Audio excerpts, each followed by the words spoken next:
Alors, j'ai le plaisir donc de vous présenter aujourd'hui, vous, en fait, la communauté francophone des utilisatrices et des utilisateurs de Moodle, de vous la présenter un peu à brûle-pourpoint, puisque, oui, nous avons une communauté très, très vivante, très chaleureuse, une communauté qui réchauffe. Et puis, comme vous le savez, effectivement, on a rappelé que j'aime bien agrémenter mes présentations à l'aide d'images de ma région. Alors, de manière un petit peu décalée, je me suis dit que cette année, j'allais vous montrer des images un peu rafraîchissantes, surtout parce que les canicules ne m'emballent pas. Et pour commencer, vous avez ici une magnifique photo du Molaison, qui est une emblématique montagne de ma région. Donc, ce sera rafraîchissant. J'aimerais donc vous rappeler que la communauté de Moodle, c'est notre rencontre annuelle ici. Vous voyez ici la photographie du Moodle Moot 2024 à Marseille. Et je profite donc de la parole qui m'est donnée pour rappeler un peu c'est quoi l'association moodlemoot.fr. Vous avez reçu dans votre pack un petit flyer. Dans votre plaque, je vous invite à le consulter parce que ça explique de manière un petit peu plus détaillée quels sont nos objectifs. Vous allez aussi rencontrer dans la salle des personnes qui ont respecté, contrairement à moi, le dress code d'aujourd'hui, qui portent un t-shirt comme ceci. C'est les membres du conseil d'administration de l'association moodlemoot.fr. Donc, si jamais vous avez des questions, n'hésitez pas à vous adresser à eux. Donc, l'association moodlemoot.fr a son propre site web ici. Elle est soutenue aussi par Moodle HQ et nous avons plein d'informations à vous donner là aussi. L'adresse est facile à retenir, c'est celle-ci. Donc, n'hésitez pas à vous y rendre pour toutes les informations. Alors, qu'est-ce qu'on fait, nous, à l'association moodlemoot.fr? Vous voyez ici un magnifique panorama des préalpes de ma région en hiver. Donc nous soutenons et nous encadrons l'organisation des Moodle Moot francophones. C'est ce qui fait qu'aujourd'hui nous sommes ici tous ensemble pour nous rassembler grâce à l'accueil extrêmement chaleureux de Sorbonne Université et du ministère de l'Éducation nationale. Nous sommes ici pour animer tout au long de l'année la communauté francophone des utilisateurs et des utilisatrices de Moodle. Et nous sommes aussi là pour conserver la mémoire des Moodle Moot francophones. C'est aussi une tâche qui nous semble extrêmement importante. Je vais vous détailler quelques actions concrètes que l'association moodlemoot.fr fait dans ce contexte. D'abord, les mini-moots. Qu'est-ce que ce sont les mini-moots? C'est une chose qui est bien émergée dans la communauté. Ce sont donc des rassemblements de la communauté Moodle à visée régionale. Comme vous le savez, nos Moodle Moots sont extrêmement courus. On a eu l'année dernière une affluence digne de Mylène Farmer. Pour essayer de décharger un petit peu, pour offrir aussi aux Moodlers et aux Moodleuses une plateforme où ils puissent se rencontrer de manière plus régulière aussi, nous avons décidé d'organiser ces mini-moots, donc à visée régionale et à visée thématique. Ils sont organisés sur 2 demi-journées. Les inscriptions sont gratuites pour les utilisateurs, pour les participants, mais limitées à 100 personnes. Nous nous sommes rencontrés pour la première fois à Avignon Université en février 2025, sur, comme l'a parlé Monsieur Jo tout à l'heure, le thème de la conception universelle d'apprentissage. Et puis, le prochain mini-moot, ça c'est un scoop que je vous dévoile aujourd'hui, il aura lieu à Caen-Normandie, à l'Université de Caen-Normandie, les 4 et 5 décembre 2025, ce qui vous fait que la petite fontaine de Jean Tinguely, peut-être vous connaissez le grand artiste Jean Tinguely, natif de Fribourg, avec une magnifique la fontaine Jossifert à Fribourg, sous la glace. Vous obtiendrez d'autres informations sur le mini-moot lors de la session de clôture, sur le mini-moot de Caen.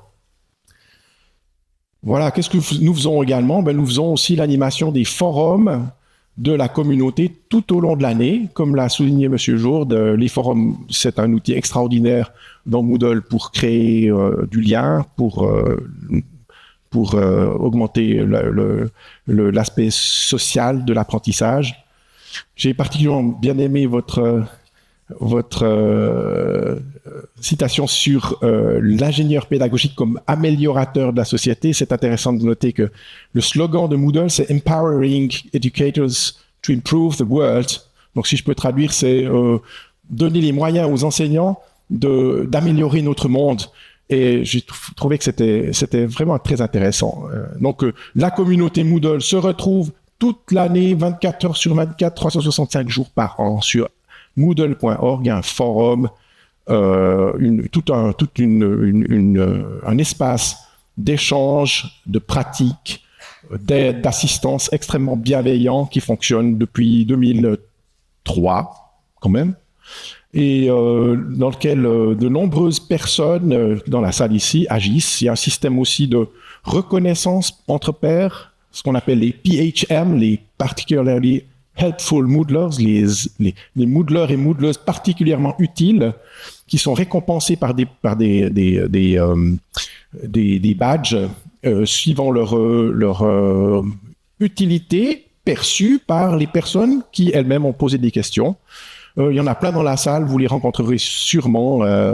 En tout cas, je profite, parce que c'est grâce à eux que la communauté vit, je profite ici de les saluer au passage. En particulier, notre doyen, ici présent, des PHM, Joseph Rézeau, qui est ici au deuxième rang, et qui va l'opportunité de présenter tout. Je ne me rappelle plus quand. Si je me souviens bien, Joseph a présenté sa thèse au Moodle Mood 2007, à Brest. Ouais, c'est ça, 2006 alors. Voilà. Donc, rejoignez-nous, c'est là que le Moodle Mood se prolonge durant toute l'année. Une des activités aussi, c'est de participer à la documentation de Moodle. Je vous ai mis ici un screenshot, une copie écran de la documentation, qui est un wiki, qui est une documentation entièrement collaborative et, comme toujours, libre et ouverte, c'est-à-dire bénévole.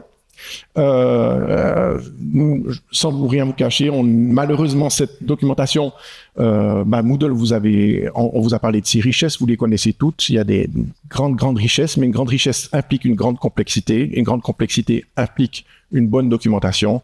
La documentation, on est, je pense, 3 ou 4 contributeurs réguliers, c'est insuffisant. Hein. C'est un wiki, c'est la même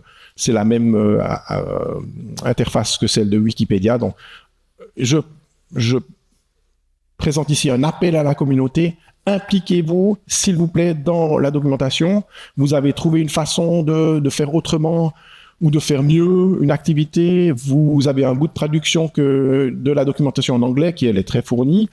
Eh bien, n'hésitez pas à vous inscrire et à contribuer. Ça me permet également ici de faire un petit coucou et de grands remerciements à Séverin Terrier, qui est le contributeur principal de cette documentation. C'est aussi, il est là, je ne sais pas où, bravo.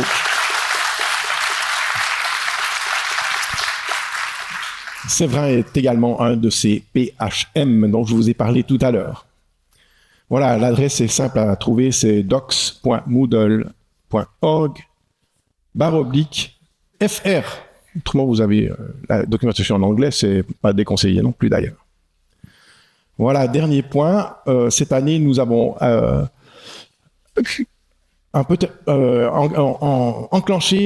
commencé un partenariat avec l'association Open Badge Factory sur les badges numériques ouverts.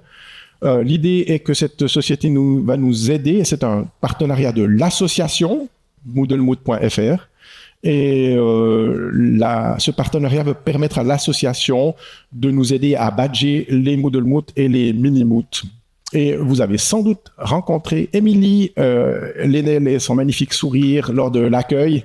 Elle est parmi nous aussi, elle est tout au fond là-bas. Elle va continuer à vous aider à agrémenter notre Moodle de badges. Vous en avez sans doute déjà reçu quelques-uns. Moi, je m'en suis fait un petit particulier. N'hésitez pas à venir. Voilà, donc voilà, notre partenariat commence cette année.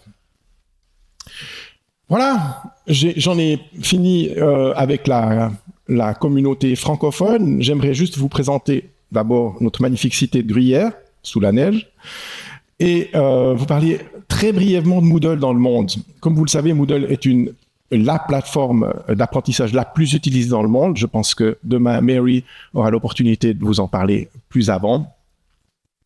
Moi, je fais chaque année une petite statistique que je trouve assez pertinente. C'est le nombre de sites Moodle par million d'habitants dans le monde entier.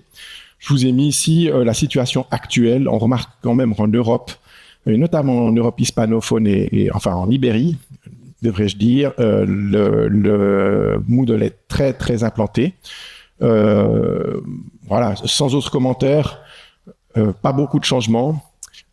Juste un petit commentaire sur, il y a des Belges ici, il y a des Canadiens. Les Belges et les Canadiens, considérant en tant que pays, pas seulement en tant que pays francophone, ils sont à 71 sites Moodle par million d'habitants, ce qui se situe quand même juste un petit peu devant la France, et à égalité d'ailleurs. La France est à 82, pardon. Il y a la Suisse-étude qui sort là. 82 sites Moodle par million d'habitants. Toujours un rang de 23 au 23e rang. C'est intéressant de noter ici que les USA sont relativement en arrière, même s'il y a une légère progression. La raison en est que le marché est très très particulier aux États-Unis. Et voilà, mais c'est quand même intéressant à noter que les États-Unis ne sont pas au top de l'utilisation de Moodle dans le monde. Voilà, je crois que j'ai tout dit sur cette diapositive. Et j'aimerais maintenant vous parler du dernier point que l'association moodlemood.fr fait, soutient, c'est nos Moodlemood francophones. Je vous ai mis ici la carte, c'est la même que l'année dernière, sauf que j'ai rajouté un petit point supplémentaire sur Paris. La question c'est où sera ce point l'année prochaine? Alors je fais un petit peu de teasing, pour le moment on ne sait pas trop. Mais à 12h30 jeudi, l'information sera dévoilée à vous en primeur. Donc, soyez tous présents à la séance de clôture, donc 12h30, jeudi prochain, ici même.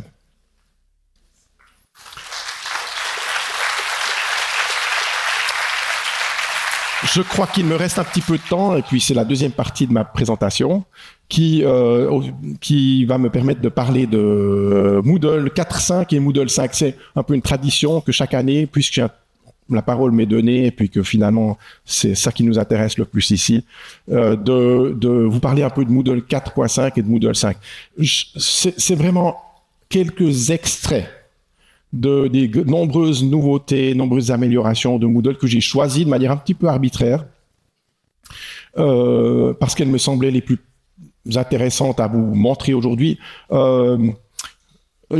Sur la plateforme Moodle Academy qui est fournie par Moodle HQ, il y a 2 webinaires de 45 minutes chacun pour chacune des versions. Ça vous dit le nombre de choses qu'on pourrait dire au sujet de Moodle 4.5 et de Moodle 5. Donc, cette présentation sera largement pas exhaustive, mais voilà, je pense que c'est quand même intéressant de vous montrer quelque chose, surtout que la 4.5, c'est une version long-term support, donc comme je sais pas comment dire, enfin, la prise en charge à long terme concernant les correctifs, et donc, c'est important d'en parler ici.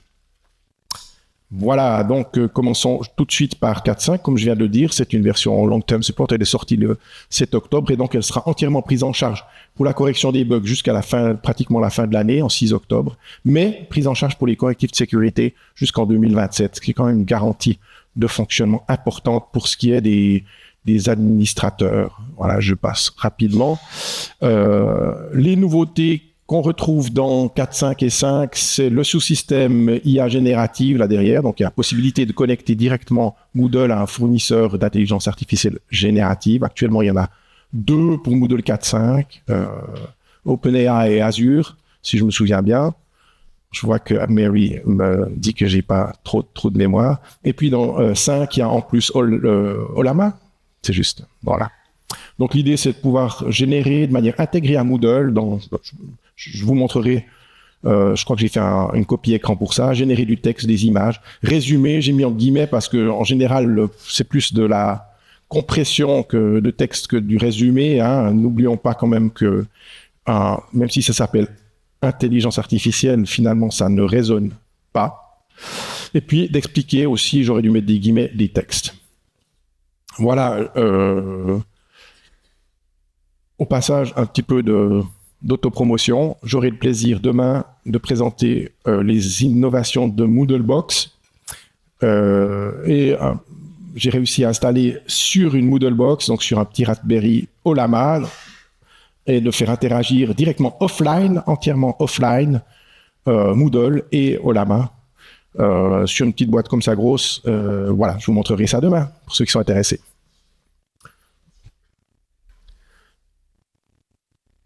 Un gros truc, les sous-sections. Ceux qui ont déjà essayé Moodle 4, 5 et 5, vous avez la possibilité d'avoir des sections à l'intérieur d'autres sections. C'était une demande très très forte de la communauté, un énorme buzz quand ça a été supprimé, je ne me rappelle plus dans quelle version.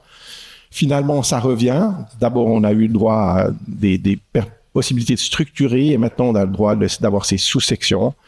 Pour 4.5, c'est nécessaire d'activer ça. L'administrateur doit activer ceci dans l'administration. Pour Moodle 5, c'est activé par défaut.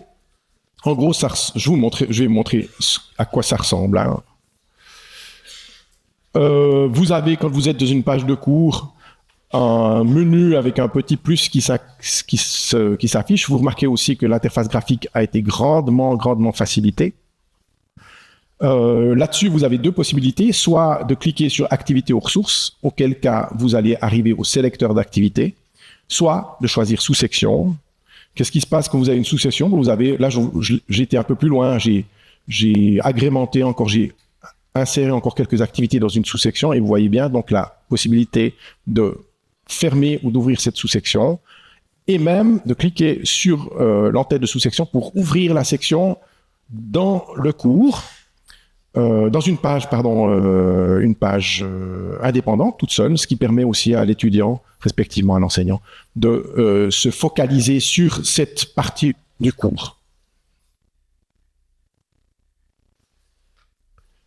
Voilà, je passe rapidement. Les devoirs ont été agrémentés de nombreuses nouvelles choses dans Moodle 4.5. Il y a un nouvel onglet « Travaux remis », je vous le montrerai tout à l'heure, qui offre une recherche simplifiée, des filtres, etc., des nouveaux menus contextuels pour la modification des travaux et pour l'évaluation.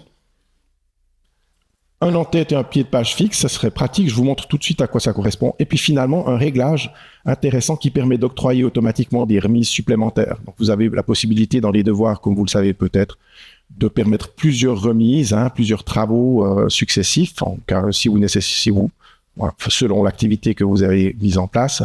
Et ici, la possibilité d'octroyer automatiquement des remises supplémentaires est désormais possible.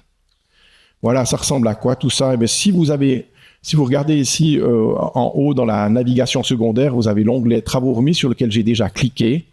Et vous voyez ici une page qui résume et qui présente la totalité des travaux remis ou pas. D'ici, c'est un devoir. Oui, bien sûr, c'est que des devoirs. Et puis, qu'est-ce que vous avez ici? Vous avez la possibilité, par exemple, de filtrer seulement les travaux remis, les travaux en brouillon, les travaux qui nécessitent évaluation, etc. Je ne prolonge pas trop. Vous avez aussi, si vous avez utilisé les flux d'évaluation, je profite de mentionner cette fonctionnalité qui est, me semble-t-il, un peu méconnue dans Moodle, la possibilité de faire des flux d'évaluation, c'est-à-dire d'attribuer notamment la correction de devoirs à des enseignants spécifiques, différents. Donc, ici, par exemple, j'ai choisi comme évaluateur Tara Teacher et l'état d'évaluation, en cours d'évaluation. Donc, vous pouvez ici filtrer par rapport à ça, ce qui est aussi très, très agréable pour éviter que l'interface soit un petit peu trop touffue. Et comme vous le savez bien, Moodle étant particulièrement riche de fonctionnalités, on a ce problème de complexité visuelle. Et donc là, ça permet de diminuer un peu ce phénomène. Finalement, je vous ai montré ce qui se passe ici quand vous faites j'ai fait exprès de faire une petite fenêtre. Si vous faites un défilement, vous voyez que quand vous défilez, soit l'entête, soit le pied de page reste toujours visible, ce qui est aussi pratique. Ça permet d'éviter de devoir faire des défilements vers le haut et vers le bas, interminables. The scroll of the death, comme on dit en bon français. Voilà. Un petit truc important que vous pouvez faire maintenant, c'est enregistrer directement de la vidéo et des médias dans TinyMCE, l'éditeur par défaut de Moodle désormais. Et donc, vous avez possibilité, les nouveautés, on peut déjà enregistrer actuellement de la vidéo, on peut déjà aussi enregistrer de l'audio. Ce qu'on peut faire maintenant, c'est enregistrer l'écran, une partie de l'écran, une fenêtre, et puis permettre aussi d'interrompre momentanément l'enregistrement pour le recommencer. Bien sûr, ça, il faut que ce soit activé par l'administrateur pour que ça fonctionne correctement. Je vous ai pas mis de screenshot, hein, c'est tout ça de copie écran, excusez-moi. Tout ça, ça se situe dans l'éditeur que vous connaissez bien, hein, c'est assez facile. Beaucoup plus de notifications pour les étudiants, par exemple, je vous en ai mis quelques-unes ici. On peut configurer pour que l'étudiant reçoive une notification si il reste 7 jours avant la fin du devoir, quand c'est qu'il devra le rendre, s'il est en retard, qu'il y a un test qui va bientôt s'ouvrir. Donc des fonctionnalités bien pratiques lorsqu'on fait notamment de l'hybride ou du distanciel. Et puis, quelque chose qui est plutôt pour les administrateurs ici, mais ça vaut la peine peut-être de le mentionner, parce que je sais qu'il y a pas mal d'administrateurs dans l'assistance. Inscription par base de données externe, on a la possibilité de spécifier le début et la fin du cours, ce qui n'était pas possible auparavant, avec des champs adéquats. Il y a une option pour cacher le formulaire de connexion, ça c'est surtout utile quand vous utilisez de l'authentification déportée, style OAuth ou des choses comme ceci. Et puis finalement, un truc intéressant aussi pour les enseignants, on avait beaucoup de demandes de la communauté de faire, mais comment je fais pour que quand un étudiant s'inscrit dans mon cours, il reçoive un message de bienvenue qui soit pertinent. Eh bien ça maintenant, l'enseignant peut le faire lui-même sans aucune configuration. Et ça c'est bien pratique, hein, ça ressemble à ça. Quand vous allez cliquer sur la méthode d'inscription, vous avez un message de bienvenue personnalisé que vous pouvez changer. Vous avez des paramètres que vous pouvez mettre, nom du cours, etc., etc. Le lien vers le profil, l'adresse de courriel, j'en passe, et des meilleurs.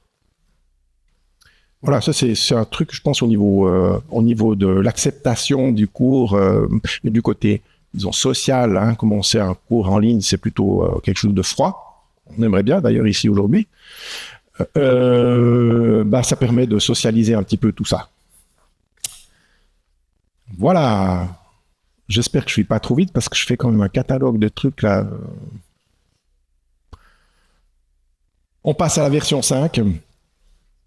Et là, il y a aussi des trucs relativement intéressants. La version 5 n'est pas une version long-term support, donc c'est pas une version à long terme. Elle est sortie, sauf erreur, en avril dernier, 24 avril 14 avril, merci beaucoup. Qu'est-ce qu'il y a? Il y a une nouvelle page qui s'intitule Activités, et c'est une vue d'ensemble des activités du cours. Ça veut dire quoi? Ça veut dire que sur la même page, quand vous cliquez sur ce lien, vous aurez toutes les activités du cours. Ce qui permet pour les étudiants de voir où ils en sont, ce qui reste à faire, s'ils ont obtenu une note, etc., etc. Et puis aux enseignants, ça permet d'accéder directement aux fonctionnalités dont ils ont besoin, notamment évaluation, d'un seul clic en fait. Ça ressemble à ça. Vous avez ici un cours standard sous Moodle 5 avec cette nouvelle entrée, cette nouvelle item dans la navigation, ce nouvel onglet activité. Vous cliquez dessus et vous arrivez à une page qui ressemble à ça. Vous avez activité.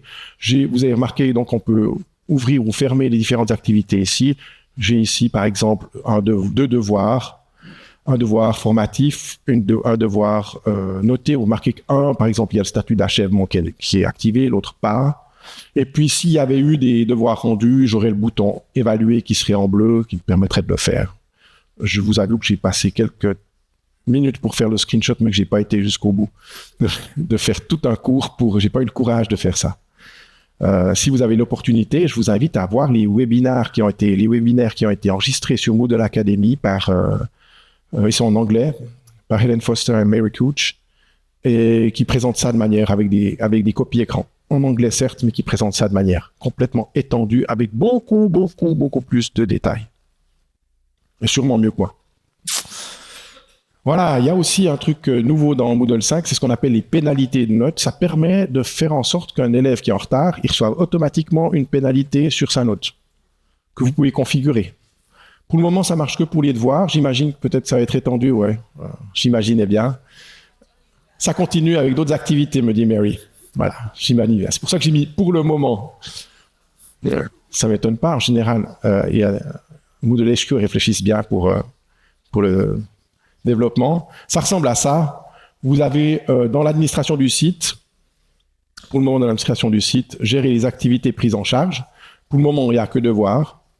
Et puis, ce qu'on peut faire, c'est donc définir des pénalités. Typiquement, ici, j'ai défini que, par exemple, l'étudiant qui a un retard de moins de 6 heures ou moins, pardon, recevra une pénalité de 10%, une journée ou moins 20%, et puis sinon, 30%.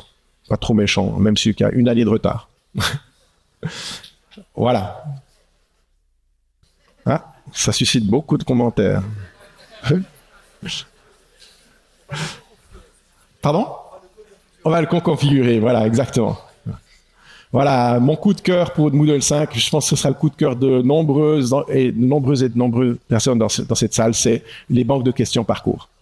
C'est vraiment une énorme avancée de Moodle, à mon avis, parce que ça permet enfin de pouvoir facilement partager des questions entre cours. Ça, c'est un serpent de mer, hein, ça commence, je pense qu'on en a commencé à en parler avec Moodle 1.9 il y a au temps de Mathusalem. Et maintenant, c'est fait. Vous avez Moodle 5. Chaque cours a sa propre banque de questions. Mieux, chaque cours peut avoir plusieurs banques de questions et l'enseignant peut décider ou non de partager ces banques de questions. Yes. Par exemple, vous avez possibilité d'avoir des banques de questions privées, bien entendu. Et puis, c'est facile, donc, si vous avez plusieurs cours, vous-même, d'emprunter des questions qui sont faites dans d'autres cours. Voilà. Et c'est, je dirais, relativement simple à faire. Voilà. Mais comme disait M. Jourde, on aura toujours besoin d'enseignants, finalement. Donc, ça, pour la formation continue, c'est essentiel. Et puis, ça vous permettra une chose qui est très importante. Hein. J'ai aussi retenu de M. Jourde tout à l'heure une chose qui m'a particulièrement touché. On ne comprend bien une chose que quand on l'a enseigné. C'est pas moi qui le dis, c'est Richard Feynman, prix Nobel de physique américain. Hein, c'est pas le premier, il a toujours dit ça et je trouve que c'est particulièrement vrai. Donc voilà, donnez des cours de formation sur les banques de questions, comme ça vous saurez bien les utiliser. Pour les administrateurs, quelques choses importantes. Dans 4.5, suppression en masse de cohortes possible. Quand même pratique, avant c'était un petit peu fastidieux. Nombreux nouveaux rapports personnalisés, nombreuses nouvelles capacités introduites, ça c'est un petit peu général dans toutes les versions de Moodle. Et puis, pour terminer, pour les administrateurs, dans la version 5, un rappel important, quelques plugins qui ont été sortis du cœur de Moodle, ils sont toujours disponibles dans la base de données des plugins tiers, chat, consultation, Atto, donc l'ancien éditeur par défaut, Mnet, toutes les choses qui fonctionnaient sur Mnet, c'est le réseau Moodle qui a été développé au tout début de Moodle. Et puis le plugin authentification CAS, je sais que certains d'entre vous l'utilisent ici, donc ça c'est quelque chose qu'il faudra réfléchir à des alternatives. Bien entendu, nombreuses nouvelles capacités également introduites. Et puis une autre chose importante, mais je crois qu'il n'y a pas grand monde encore qui utilise Oracle comme base de données pour soutenir Moodle. Eh bien, Oracle n'est à partir de la version 5 plus supporté. Voilà, moi j'en ai terminé avec les